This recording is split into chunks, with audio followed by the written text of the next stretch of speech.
భీష్ముని పరాక్రమమును ప్రశంసించిన తరువాత దుర్యోధనుడు తమను చులకన చేసినట్లు ఇతరులు భావింతురేమోనని భావించి అతడు తన సహజ రాజనీతి ధోరణికి అనుకూలమైన పరిస్థితిని చెక్కబెట్టుటకు ప్రయత్నించాడు. భీష్మదేవుడు నిస్సందేహముగా గొప్ప వీరుడైనను వృద్ధుడగుట చేత ప్రతి ఒక్కరూ అన్ని వైపుల నుండి అతని రక్షణ కొరకు ప్రత్యేక యోచన చేయవలనని అతడు నొక్కి చెప్పాను. యుద్ధములో నెలకొన్నప్పుడు అతడు ఒక వైపునకే పూర్తిగా నిమగ్నముడై ఉండుటను శత్రువులు అవకాశముగా తీసుకోవచ్చును. కనుకనే ఇతర వీరులందరూ తమ ముఖ్య స్థానములను విడువకపోవటం మరియు తమ సేనా వ్యూహమును శత్రువులు ఛేదించుటకు అవకాశమియ్యకపోవుట అనేది మిక్కిలి ప్రధానం. కౌరవుల విజయము భీష్మదేవుని సన్నిధి పైననే ఆధారపడి ఉన్నదని స్పష్టముగా దుర్యోధనుడు భావించెను. యుద్ధములో భీష్మదేవుడు మరియు ద్రోణాచార్యుడు తనకు సంపూర్ణ సహకారమును అందించుదురని పూర్తి విశ్వాసముతో ఉండెను.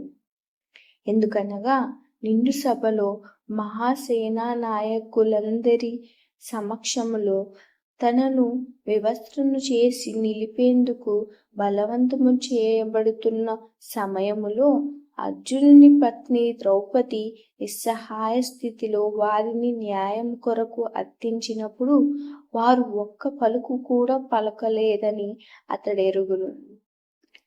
అతడు ఆ ఇరువురు సేనా నాయకులు పాండవుల పట్ల కొంత మమకారమును కలిగి ఉందురని ఎరిగినప్పటికీ యుద్ధక్రీడ సమయంలో చేసినట్లే వారు కూడా ఆ మమకారమును పూర్తిగా త్యజించుదురని ఆశించెను.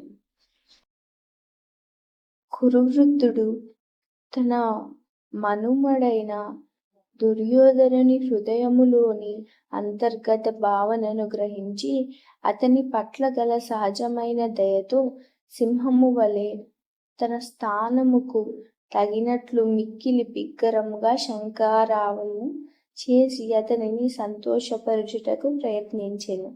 దేవాదిదేవుడైన శ్రీకృష్ణ భగవానుడు శత్రుపక్షంలో ఉండుట చేత దుర్యోధనునికి యుద్ధంలో విజయావకాశమే ఉండదని శంఖపు సంకేతముతో భీష్ముడు వ్యాకులుడైన తన మనుమనికి పరోక్షముగా సూచించెను. ఏమైనను యుద్ధమును నిర్వహించుట అతని కర్తవ్యమగుట చేత అతడు ఆ విషయములో ఎంతటి కష్టముకైనను వెనుదీయడు.